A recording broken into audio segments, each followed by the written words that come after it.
Hi friends, praise lord. దేవుని పరిశుద్ధ నామానికి స్తుతి, మహిమ, ఘనత, ప్రభావాలు కలుగునుగాక. ఈ ఉదయకాల సమయమందు మీతో ఈ యూట్యూబ్ ద్వారా మాట్లాడడానికి దేవుడిచ్చిన మహాకృపను బట్టి దేవునికి కృతజ్ఞతాస్తుతులు, స్తోత్రాలు తెలియజేస్తున్నాను. ఈరోజు మనం ఒక వాక్యాన్ని ధ్యానం చేసుకుందాము. పరిశుద్ధ బైబిల్ గ్రంథం నుండి పాత నిబంధన గ్రంథంలో మీకా గ్రంథం 7వ అధ్యాయము 19వ వచనాన్ని మనము ధ్యానం చేద్దాం.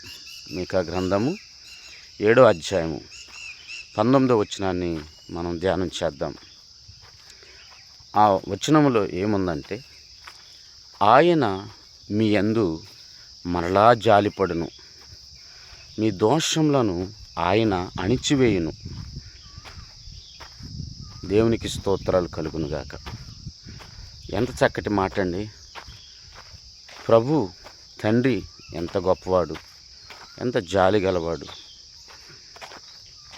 తండ్రి తన కుమారుల యందు జాలిపడినట్లుగా ఆయన మన యందు జాలిపడుతున్నాడు. ఏమంటుంది అక్కడ వాక్యం అనంటే, ఆయన మీ యందు మరలా జాలిపడును. ఎన్నోసార్లు మనం తప్పిపోతూ ఉంటాం. ఎన్నోసార్లు దేవునికి కోపము పుట్టించే పనులు మనం చేస్తూ ఉంటాము. మన జీవితంలో దేవునికి ఆయాసకరమైంది మనం చేస్తూ ఉంటాము. ఆనాడు ఇశ్రాయేల్ ప్రజలు కూడా అనేకసార్లు తప్పిపోయారు, అనేకసార్లు పాడైపోయారు. దేవునికి వాళ్ళు ఎంతో దుఃఖం పుట్టించారు. అయినా సరే ప్రభు సెలవిస్తున్నాడు, ఆయన మీ యందు మరలా జాలిపడును. నా జీవితంలో ఒక్కొక్కసారి మనము కూడా దేవునికి బాధ పెట్టించే పరిస్థితులు, దేవుణ్ణి ఇబ్బంది పెట్టే పనులు మనం చేస్తూ ఉంటాము. దేవుని యొక్క వాక్యం సెలవిస్తుంది కీర్తన 35లో, ఆయన కోపము నిమిషం మాత్రమే, ఆయన దయ ఆయుష్కాలం అంతా ఉంటుందని వాక్యంలో సెలవిస్తున్నాడు కదా. అవును సహోదరి సహోదరులారా, ఆయన దయ ఎంత గొప్పదంటే మన యందు మరలా జాలిపడేటట్లుగా చేస్తుంది ఆయన దయ. మన దోషములను అణిచివేయిస్తాడు ఆయన. ఏ దోషమైతే మనల్ని దేవునికి మనకి దూరం చేసేటట్టుగా చేసిందో, ఏ పాపము ఆయనకి మనకి అడ్డుకట్టగా ఉందో, వాటన్నిటిని కూడా అణిచివేస్తాడు దేవుడు. వాటన్నిటి కూడా అణిచివేసి మరలా మన యందు జాలి పడతాడు ఆయన. నా రూపంలో నేను చెక్కున్న సృష్టించిన ఈ వ్యక్తి నేను ప్రేమిస్తున్నాను, ఆయన యందు మరలా జాలి పడుతున్నానని ప్రభువు సెలవిస్తున్నాడు. వాక్యం వింటున్న సహోదరి సహోదరుడా, నీ జీవితంలో దేవునికి ఆయాసకరమైంది, దేవునికి బాధాకరమైంది, దేవుని మనసును గాయపరిచిన పనులు ఏమైనా చేసుంటే దేవుడు ఈ వాక్యం ద్వారా నీకు ఒక పిలిపిస్తున్నాడు. ఏమిటి ఆ పిలుపు అంటే, మరలా నీ యందు జాలి పడతాను, అయితే నా దగ్గరికి రా, నా దగ్గరికి వచ్చి నీవు పశ్చాత్తాపడు, క్షమించమని అడుగు, అప్పుడు నీ యందు జాలి పడతానని ప్రభు సెలవిస్తున్నాడు. సహోదరుడా సహోదరి, నీ జీవితంలో దేవుని దగ్గరికి వచ్చి ఆయన్ను దుఃఖపెట్టిన ప్రతి సందర్భాన్ని నువ్వు గుర్తు చేసుకుని క్షమాపణ అడుగు దేవుణ్ణి. పశ్చాత్తాపడు దేవునిలో, ఆయన యందు మరలా జాలి పడతాడు. నీ బ్రతుకులో నీ జీవితంలో నీ యందు జాలి పడేవారు ఎవరో లేరని, నిన్ను ప్రేమించేవారు ఎవరు లేరని, నీకంటూ ఒక సపోర్ట్ చేసేవాళ్ళు ఎవరు లేరని, నీకంటూ ఒక ప్రోత్సహించే వాళ్ళు ఎవరు లేరని బాధపడుతున్నావా? కానీ ఈరోజు దేవుని వాక్యం ద్వారా నీతో నాతో మాట్లాడుతున్నాడు దేవుడు.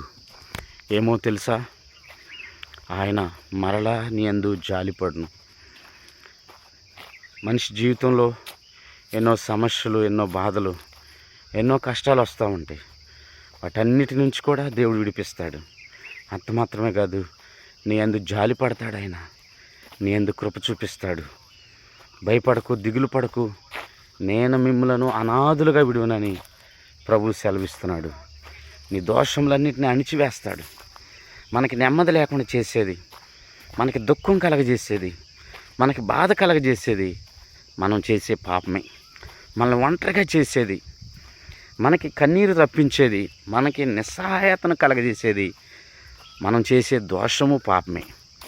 అలాంటి దోషాన్ని అణిచివేస్తానంటున్నాడు. సముద్రములు ఎత్తి పడేస్తానంటున్నాడు దేవుడు.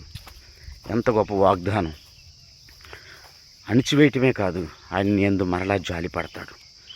దేవుని ప్రేమకు, దేవుని జాలికి నువ్వు ఎక్కడ దూరం అయ్యావో ఒకసారి గుర్తు చేసుకో. ఎక్కడ తప్పిపోయి ఒకసారి గుర్తు చేసుకో. వాటన్నిటినీ దేవుని దగ్గరకు వచ్చి ఒప్పుకో, విడిచిపెట్టు.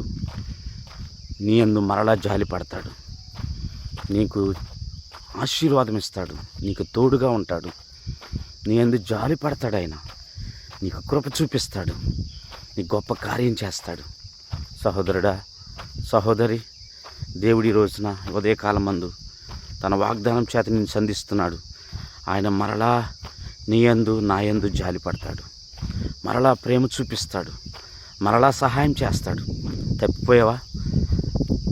ఒకసారి దేవుని ప్రేమ నుండి దూరం అయిపోయావా? అయినా పర్లేదు, నీ యందు మరలా జాలి పడతాడు. తల్లిదండ్రులు, అక్క చెల్లెండ్రులు, బంధువులు, స్నేహితులు ఇవ్వలేని జాలి ప్రభు నీకు ఇస్తున్నాడు.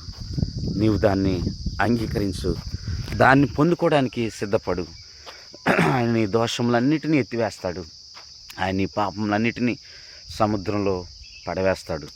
మరలా ఆ పాపం నీకు కనపడుకోకుండా, మరలా ఆ పాపం నిన్ను ఏలకోకుండా చేసి నీ యందు జాలిపడి మరలా పూర్వపు వైభవాన్ని దేవుడు నీకు ఇస్తాడు. దేవుడి కృప ఈ ఉదయకాల సమయమందు, ఆయన జాలి, ఆయన ప్రేమ నీ మీద ఉండి కరుణా కటాక్షములను పొందుకొందువుగాక. ఆమేన్. చిన్న ప్రార్థన చేస్తాను. మహోన్నతుడు అయిన దేవా, సర్వశక్తిమంతుడా, మీకు స్తోత్రాలు, వందనాలు ప్రభా. ఉదయకాల సమయమందు మీరు మాట్లాడిన ప్రతి మాటను బట్టి స్తోత్రాలు నాయన. మా యందు మరలా మీరు జాలి పడుతున్నారని వాక్యంలో సెలవిచ్చావు ప్రభా.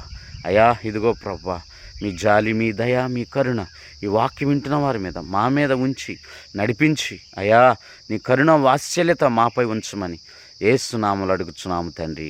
ఆమేన్. ఆమేన్. ప్రైజ్ లార్డ్ అండి. అందరికీ వందనాలు. ఈ వీడియోను షేర్ చేయండి, కామెంట్ చేయండి.